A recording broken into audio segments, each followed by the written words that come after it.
हमने सुना है कि बेटी है तो कल है, लेकिन क्या बेटी है तो आज भी नहीं है, ऐसा भी कहा जा सकता है।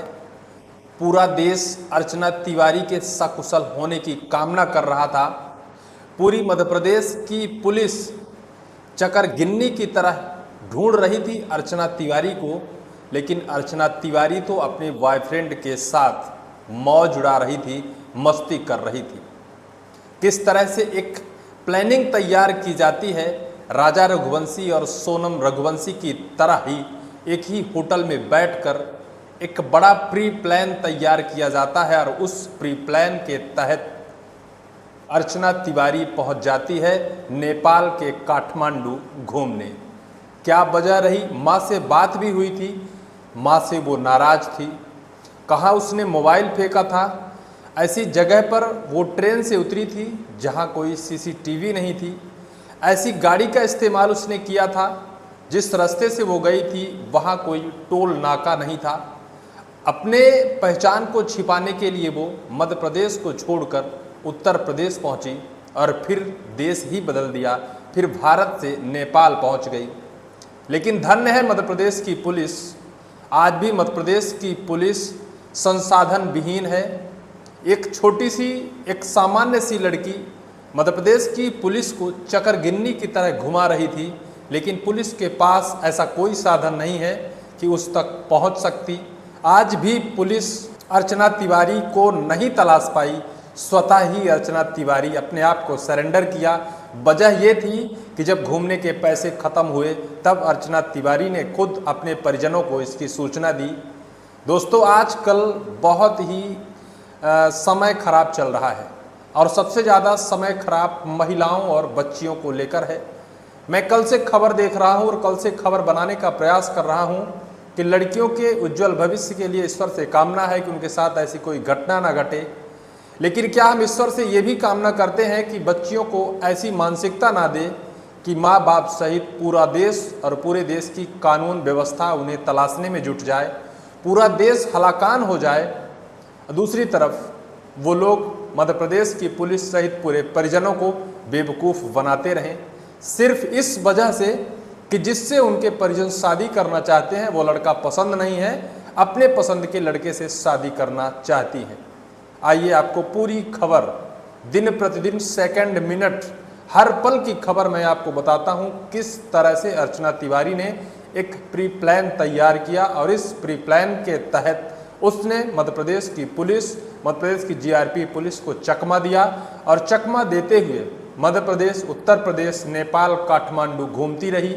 इधर पुलिस पागलों की तरह नदी, नाले, सड़क, पहाड़, शहर हर जगह ढूंढती रही। दरअसल वो दिन था 6 अगस्त। 6 अगस्त को हरदा में 3 लोग मिलते हैं। एक होती है अर्चना तिवारी, दूसरा होता है उसका तथाकथित दोस्त सारांश जैन और एक और दोस्त होता है। यह लोग एक होटल में बैठकर एक प्लानिंग तैयार करते हैं और उस प्लानिंग में जो जो करते हैं वो सुनकर, जानकर आप भी हैरान हो जाएंगे कि सामान्य से लोग मध्य प्रदेश के पुलिस के सारे संसाधनों को धरे के धरे रह जाते हैं, उन तक नहीं पहुंच पाते हैं। 7 अगस्त आता है। 7 अगस्त से पहले उसकी माँ का फ़ोन आता है। फ़ोन ये आता है कि शादी के लिए परिजन परेशान है, इस रक्षाबंधन पर आओ, लड़का देख लो, परिजन से संतुष्ट हो जाओ, शादी करना है, देख ताक लो, शादी फिक्स कर लेनी है। ज़बरदस्ती उसे बुलाया गया। रक्षाबंधन का त्यौहार था। नर्मदा एक्सप्रेस शाम 4 बजे चलती है इंदौर से। जब वहाँ से चलती है, पूरी व्यवस्था, बैग होता है, मोबाइल होती है, घर जाने की पूरी तैयारी होती है। लेकिन पहुँचती है वो भोपाल रानी कमलापति रेलवे स्टेशन। वहाँ एक और दोस्त जो सारांश जैन का साथी होता है वो भी उस ट्रेन में शायद सवार होता है। इसके बाद ट्रेन वहाँ से चलकर रात 10 बजे लगभग इटारसी जंक्शन पहुँचती है। वहाँ ये दोनों लोग ट्रेन से ऐसी जगह से उतरते हैं जहाँ कोई सीसीटीवी कैमरे नहीं होते हैं। फिर वो अपना बैग उसी जहाँ बैठी होती है उसी सीट पर छोड़ देती है, ताकि किसी को कानों कान भनक ना हो कि लड़की स्वतः ही उतर गई है। क्योंकि अगर बैग वहीं मिलेगा तो कहीं ना कहीं ये बात हो जाती है कि हो सकता है लड़की ट्रेन से गिर गई हो या फिर उसके साथ कोई दुखद घटना घट गई हो। बैग को उसी स्थिति में छोड़कर बैग में उसके कपड़े होते हैं, बच्चों के खिलौने होते हैं, उसी स्टेशन और उसी सीट पर छोड़कर वो सारांश जैन के उस साथी के साथ इटारसी जंक्शन पर उतर जाती है, जहां सीसीटीवी कैमरे वगैरह नहीं होते हैं। वाहन के माध्यम से उस दोस्त के साथ वो चलकर सारांश जैन के पास तक पहुंच जाती है। सारांश जैन उसे लेकर ऐसे रास्ते से जाता है जैसे सुजालपुर, वो अपने गांव अर्चना तिवारी को लेकर जाता है।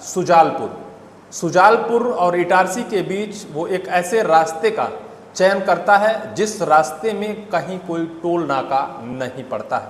एक बात और निकल कर आती है कि सुजाल जैन अपने गांव जब ले जाता है तो अर्चना तिवारी को गाड़ी के अंदर ही 3 दिन तक रखता है और 3 दिन तक वो अपना रक्षाबंधन का त्यौहार मनाता है। बताया जाता है कि अर्चना को गाड़ी में ही खाने पीने और सोने की सारी व्यवस्थाएं करता है। घर वालों को इसकी कानो कान भनक नहीं होती है। 3 दिन बाद जब त्यौहार खत्म हो जाता है, अर्चना तिवारी को लेकर नेपाल के रास्ते काठमांडू पहुंच जाता है। काठमांडू में ये लोग अपना एंजॉय करते हैं, घूमते हैं, फिरते हैं और इधर मध्य प्रदेश की पुलिस पागलों की तरह नदी, नाले, सड़क, जंगल, पहाड़, शहर में ढूंढ रही है। ये लोग मोबाइल क्या ऐसी जगह फेंक देते हैं जो मोबाइल अर्चना तिवारी के पास होती है, जो एक स्मार्टफोन होता है, उसे लोग ऐसी जगह फेंकते हैं सिम निकाल कर जहाँ एक ही जगह पर पुलिस ढूंढते रहे, लोकेशन कहीं दूसरी जगह ना जाए, पुलिस को भनक ना हो, पुलिस को यह अंदेशा हो कि निश्चित तौर पर मोबाइल गिरी है, बैग छूटा है तो निश्चित तौर पर अर्चना तिवारी के साथ कुछ गलत हुआ है। इटारसी जंक्शन के आसपास ही वह मोबाइल स्मार्टफोन फेंक देती है। लेकिन अर्चना तिवारी के पास 2 फ़ोन होता है, एक छोटा फ़ोन होता है कीपैड, दूसरा स्मार्टफोन होता है। स्मार्टफोन को वो फेंक देती है। कीपैड वाली बटन से सारांश जैन से वो लगातार बात करती है, जिसकी भनक परिजनों को नहीं हुआ करती थी। मोबाइल फेंकने के बाद वहाँ घूमते रहते हैं, पुलिस को इसकी भनक नहीं, पुलिस के पास कोई संसाधन नहीं है कि मोबाइल लोकेशन के अलावा और कहाँ कैसे चैटिंग हो रही, किससे बात हो रही, कौन सा मोबाइल है, कोई भनक पुलिस के पास इसकी नहीं है। 12 दिनों तक पुलिस मध्य प्रदेश चकरगिन्नी की तरह घूमती रही। मध्य प्रदेश की पुलिस के पास कोई भनक नहीं आई कि आखिर अर्चना तिवारी गई तो गई कहाँ। अर्चना तिवारी तो काठमांडू घूम रही। काठमांडू से बताया जाता है कि जो सारांश जैन होता है उसे छोड़कर वो अपने गांव चला जाता है। गांव से किसी केस के सिलसिले में उसे दिल्ली पुलिस या दिल्ली चला जाता है, ऐसा कुछ कहा जाता है। लेकिन अब अर्चना तिवारी जाए तो जाए कहाँ, क्योंकि कहा जाता है कि अर्चना तिवारी के पास जो पैसे थे वो खत्म हो जाते हैं, उसके पास कोई रास्ता नहीं बचता है। सारांश जैन भी उसका साथ छोड़कर चला जाता है। अब अर्चना तिवारी अपने परिजनों को फ़ोन करती है, फ़ोन कर कहती है कि हम सुरक्षित हैं, हमारे साथ कोई भी घटना नहीं घटी है। फिर पुलिस के कान खड़े होते हैं, परिजन पुलिस को बताते हैं। पुलिस आती है और पुलिस छानबीन कर और वहाँ पहुँचने का प्रयास करती है। पुलिस पहुँचती है उत्तर प्रदेश के लखीमपुर खीरी, जो नेपाल के बॉर्डर से सटा है, और वहाँ से अर्चना तिवारी को बरामद कर लेती है। लेकिन बरामद शब्द ऐसा लगता है कहीं ना कहीं लड़कियों के ऊपर निश्चित तौर पर कोई बड़ा अपराध हुआ होगा। पुलिस ने बरामद कर लिया, धर दबोचा, उसे बचा लिया, ऐसी संवेदना मन से व्यक्त होती है। दूसरी तरफ लड़कियां होती हैं कि मौज मस्ती में व्यस्त हैं, इधर दुनिया क्या कर रही है करती रहे। मध्य प्रदेश में एक और बात अब निकल कर आने लगी है। राजा रघुवंशी और सोनम रघुवंशी विथ अर्चना तिवारी और सारांश जैन, सेम कहानी दोनों की है। राजा रघुवंशी और सोनम रघुवंशी की जो कहानी है उसमें सोनम रघुवंशी ने भी एक ढाबे पर बैठकर यह पूरी प्री प्लानिंग तैयार की थी, जिसके तहत उसकी हत्या हुई थी। उसके बाद जब अर्चना तिवारी का केस आता है उस पर भी यह तीनों लोग एक ढाबे पर बैठकर यह पूरी प्री प्लानिंग तैयार की थी। अर्चना तिवारी और सोनम रघुवंशी जिस तरह से वो एक शादी से नाखुश थी, जिसके साथ उनके परिजन ने शादी की थी, उससे नाखुश होने की वजह से इस पूरे घटने को अंजाम दिया। उसी तरह अर्चना तिवारी भी जिससे उनके परिजन शादी करना चाहते हैं उससे वो नाखुश थी, इस वजह से उसने भी ऐसा घिनौना कदम उठाया। पूरा मध्य प्रदेश और पूरा देश महिला सुरक्षा को लेकर नए नए कानून नियम ला रहा है, लेकिन महिलाओं के आजकल नए प्री प्लान जो तैयार हो रहे हैं वो निश्चित तौर पर महिलाओं के सुरक्षा पर सेंध लगाने के लिए काफ़ी हैं। कहा जाता है कि जब कोई बेटी का बाप थाने में रिपोर्ट दर्ज कराने जाता है तो टीआई साहब कह देते हैं कि किसी के साथ भाग गई होगी। परिजनों को बुरा लग जाता है क्योंकि शायद उनके मन में ये सब कुछ नहीं होता कि हमारी बच्ची ऐसी होगी। लेकिन जब ऐसी खबरें आती हैं कि मध्य प्रदेश की पूरी पुलिस 70 पुलिस की टीम अर्चना तिवारी को तलाश करने में जुटी थी, 12 से 13 दिन पूरी मध्य प्रदेश की पुलिस हलाकान रही।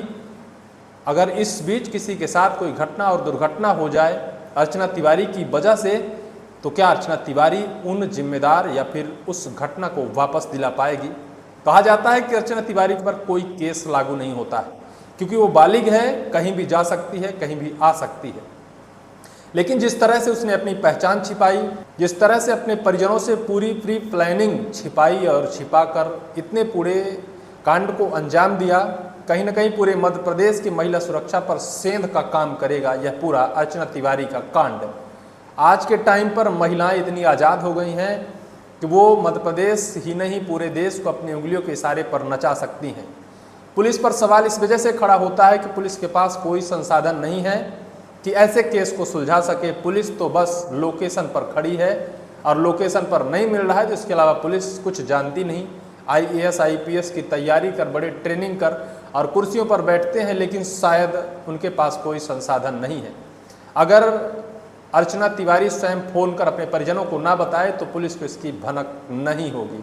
माना यह जाता है कि जो पुलिस के मुख्य SP साहब हैं उन्होंने प्रेस कॉन्फ्रेंस कर पूरे व्यथा पूरी कहानी बता दी है, लेकिन अभी भी कुछ ऐसे सवाल हैं जो छिपे हुए हैं जिनको निकलना बहुत ज़रूरी है और निकलेंगे। क्योंकि सवाल ये है कि जिससे उसके परिजन शादी करना चाहते थे उससे नाखुश थी, तो फिर वो क्या शादी सारांश जैन से करना चाहती थी।